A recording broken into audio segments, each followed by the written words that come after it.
So that's a really good question. When it comes to culture, I think oftentimes it comes from the top down. The CEO often has, whether it's, even if they're very young, they often have something that they've grown up with or some kind of nurturing that they really appreciated and valued, and they look to carry that through.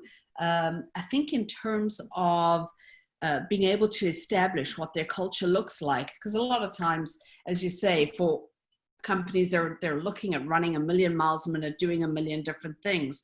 But I think when you come at it from a human perspective, it becomes a natural part of the business. It's not just about how you do things, but it's how you encourage people. If you, as a startup, and you're working, you have a development crunch, and people are working 20-hour days or over weekends, and how do you actually encourage them to do that so that they're not doing it because they have to, but they do it because they want to.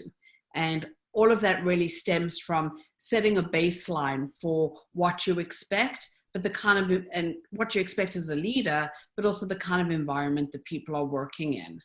And so for this particular company that I'm referring to, their culture has just always been one of working really, really hard, but seeing the rewards for it. And I think people were so encouraged by the kinds of rewards that they would see, the kinds of results that were being delivered to clients. And it's a natural motivator for people to continue doing that. So I don't know if I'd go beyond that, but I think definitely sometimes people want to actually put it into a particular practice and say, this is what our culture is going to be like. I don't agree with that.